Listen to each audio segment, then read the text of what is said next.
Hi folks, welcome to episode 4 of my Pelvic Health mini-series. Thank you for clicking on the video. So today finally I'm going to get to it. How do we activate our pelvic floor efficiently and effectively?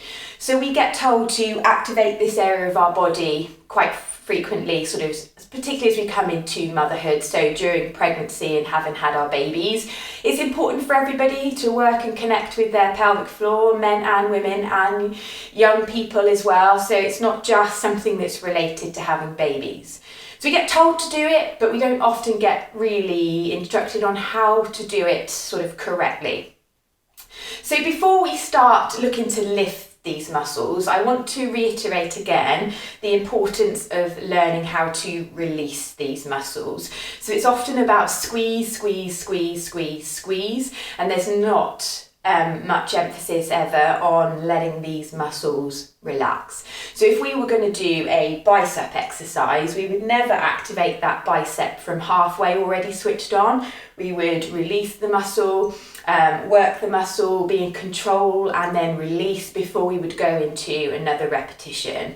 If we walked around all day with that bicep muscle slightly switched on, then when we went to use it efficiently and effectively, it probably wouldn't be working so well. So it's really important that we, yes, learn how to activate and lift these muscles, but also how to release them. So whenever we do a lift, we want to be going from a released start point, okay? So nice and relaxed in the pelvic floor.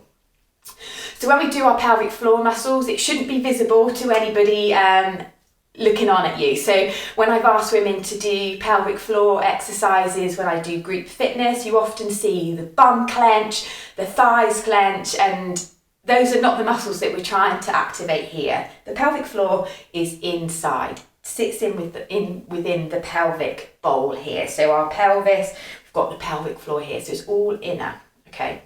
So when we do a pelvic floor exercise, we start from the back and then we lift from the front. So imagine that you are trying to stop yourself breaking wind, okay? So you pull from the back. So anus, you probably feel it all tensing in. And then you bring that movement up through to the front as if you're trying to stop yourself having a wee. So like a Mexican wave, going from the back to the front, and then we will let it go completely and fully. So we want to be working our slow twitch muscles and our fast twitch muscles. But let's first look at those slow twitch muscles. Let's just do a foundational, simple pelvic floor lift, okay?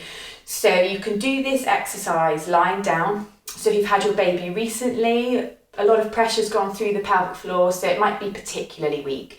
So lying down might be the easiest way for you to do that. You can do it seated like this or standing. So when we're standing, we've got the most pressure. So that's going to be the hardest exercise, to do these exercises when you're standing. So get there as soon as you can. Get proficient in doing them standing, okay? But if you are in the early weeks postpartum, you might want to just do them when you're lying down.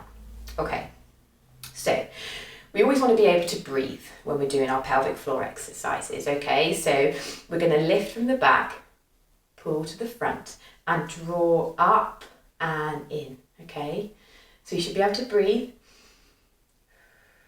and then release, okay? So I imagine that I've got a lift inside me, okay? So a lift full of people, okay? And we know what a lift feels like. We want to be in control of this lift so that the people don't get a shock, okay? So we're going to lift from the back to the front, draw up, take the lift to about your tummy button. So we might have some lower abdominal engagement.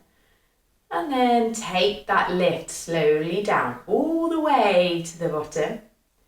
And then we draw it back up, back to front, all the way to tummy button. And then down, breathing. So it's nice and slow and controlled from the back to the front, up and down, up and down. So I would work up to 10, 15 reps of that, depending on how much time you've got, how strong you're feeling. And those days postpartum, that's going to be quite tough. So just making sure that you're breathing, that you're not starting to tense through your upper abdominals or your glutes or thighs. Really think inside. Okay, so that's just a simple up and down. Okay, so when you feel stronger and you feel in control of your breath, you can take the lift up to the belly button and then hold. So imagine a few people getting in and out of your lift, you're breathing, and then you're going to take the lift back down, all the way down.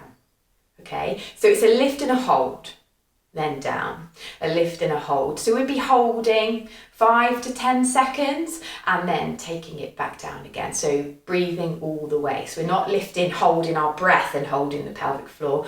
We're breathing in and out all the way through. So if that's too intense for you, just do the up and the down.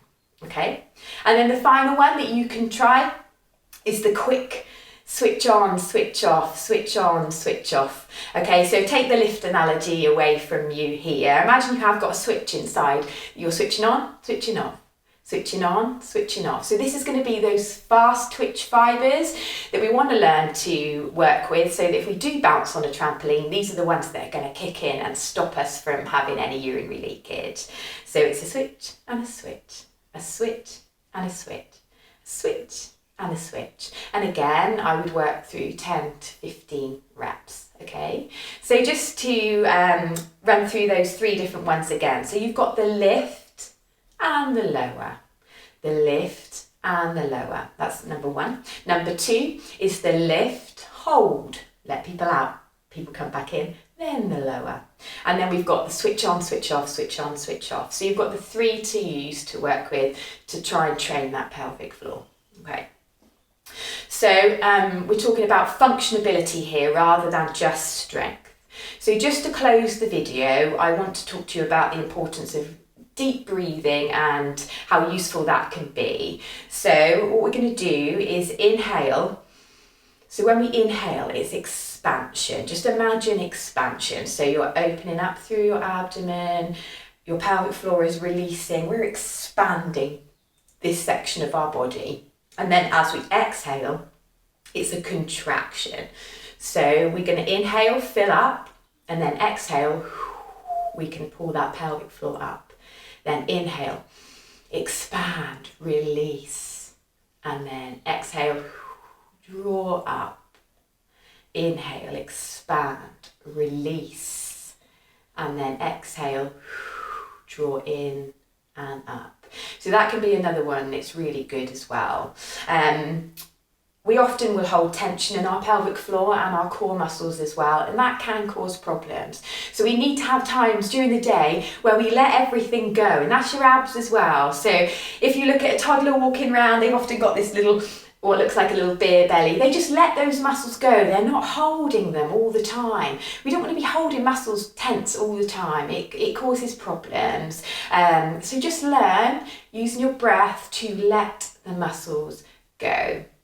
So I hope that was useful. Just remember everything's inside, work from the back to the front, and work to your level and build up. It's a muscle like any other. It's going to take some time to strengthen.